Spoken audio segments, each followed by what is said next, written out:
quelqu'un bâille près de toi, et quelques secondes plus tard, tu bâilles aussi, tu n'avais pas sommeil, tu n'étais pas fatigué, mais ton corps a suivi, automatiquement, sans que tu le décides. Et si je te dis que rien qu'en lisant le mot bâillement, une partie de ton cerveau vient de s'activer et que tu as peut-être eu envie de bâiller en ce moment même. Ce n'est pas de la magie, c'est de la neurologie.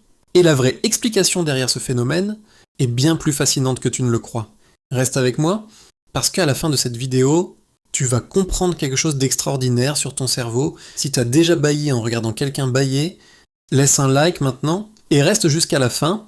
D'abord quelques chiffres qui vont te surprendre. Entre 60 et 70% des personnes bâillent quand elles voient quelqu'un d'autre bâiller. Mais ce n'est pas tout, tu peux bâiller en lisant une description de bâillement, en entendant le son d'un bâillement, et même en pensant simplement au bâillement. Ce phénomène s'appelle le bâillement contagieux, et les scientifiques l'étudient depuis des décennies, parce que derrière ce réflexe apparemment anodin se cache quelque chose de profondément révélateur sur ton cerveau, sur ton empathie, et sur ce qui te rend humain.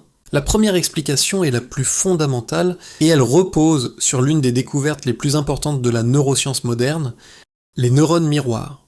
Ces neurones ont été découverts dans les années 90 par une équipe de chercheurs italiens dirigée par Giacomo Rizzolatti à l'université de Parme, et leur découverte a révolutionné notre compréhension du cerveau humain. Voilà comment il fonctionne.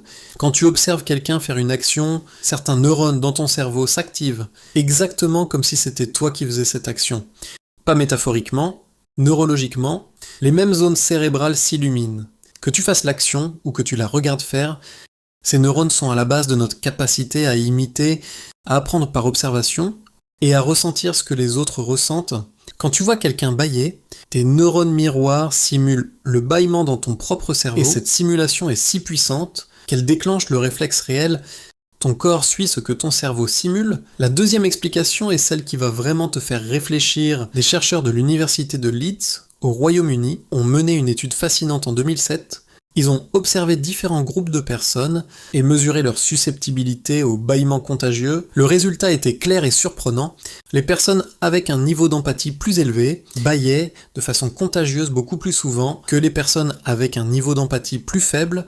En d'autres termes, plus tu es empathique, plus tu es susceptible de bâiller quand quelqu'un bâille, et ce n'est pas tout.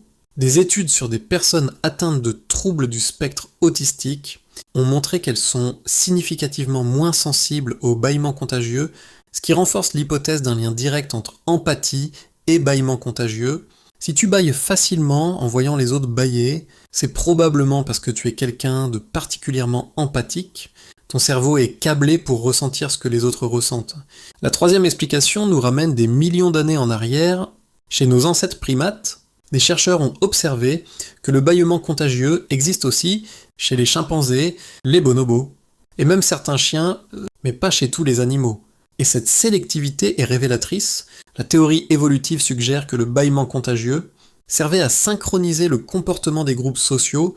Quand un membre du groupe bâillait, signalant la fatigue ou le besoin de repos, les autres membres bâillaient aussi, ce qui synchronisait les cycles de veille et de sommeil du groupe entier. Un groupe qui dort en même temps est un groupe plus cohérent, plus soudé et donc plus efficace pour survivre. Le bâillement contagieux serait donc un mécanisme de synchronisation sociale, un outil de cohésion de groupe. Gravé dans notre biologie depuis des millions d'années, on est à la moitié, et ce qui vient ensuite. C'est la partie la plus surprenante. Pourquoi certaines personnes ne sont pas du tout sensibles au bâillement contagieux? Est-ce que ça révèle sur leur cerveau? Abonne-toi si tu ne l'as pas encore fait. Alors pourquoi 30 à 40% des gens ne bâillent pas de façon contagieuse? La réponse tient à plusieurs facteurs. Le premier, c'est l'âge. Des études ont montré que les enfants de moins de 4 ans ne bâillent presque jamais par contagion, parce que les capacités d'empathie et de reconnaissance émotionnelle ne sont pas encore pleinement développées à cet âge. Le bâillement contagieux apparaît généralement vers 4 ou 5 ans. Quand les capacités sociales et empathiques commencent à mûrir, le deuxième facteur, c'est la fatigue. Quand tu es très fatigué, ton cerveau est moins réactif aux stimuli sociaux et moins susceptible de déclencher le réflexe de contagion. Le troisième facteur, c'est la relation avec la personne qui bâille. Une étude de l'université de Pise en Italie a montré que le bâillement contagieux est plus fort entre personnes qui se connaissent bien que entre étrangers. Tu es plus susceptible de bâiller quand c'est quelqu'un de proche qui bâille que quand c'est un inconnu. ce qui renforce encore l'hypothèse du lien social et empathique. Et voilà le fait que presque personne ne connaît. Le bâillement contagieux fonctionne aussi avec les chiens, mais uniquement avec leur maître. Des chercheurs japonais ont démontré en 2013 que les chiens bâillaient de façon contagieuse quand leur maître bâillait, beaucoup plus souvent que quand un étranger bâillait, ce qui suggère que le lien affectif active le même mécanisme de contagion sociale que chez les humains. Ton chien bâille quand tu bâilles parce qu'il t'est attaché et que son cerveau simule ce que tu ressens. Voilà la vraie science derrière le bâillement contagieux. Les neurones miroirs simulent dans ton cerveau le bâillement que tu observes. Plus tu es empathique, plus tu es susceptible de bâiller par contagion, c'est un mécanisme évolutif de synchronisation sociale, gravé dans notre biologie depuis des millions d'années, et il est plus fort entre personnes proches qu'entre étrangers, la prochaine fois que tu bâilles en voyant quelqu'un bâiller. Rappelle-toi, ce n'est pas un signe de fatigue, c'est un signe d'empathie. Et si tu bâilles facilement, c'est probablement parce que tu ressens profondément ce que les autres ressentent, ce qui n'est pas une faiblesse, c'est l'une des qualités les plus humaines qui soit.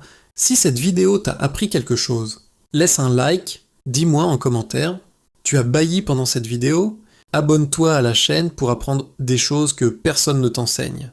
À très vite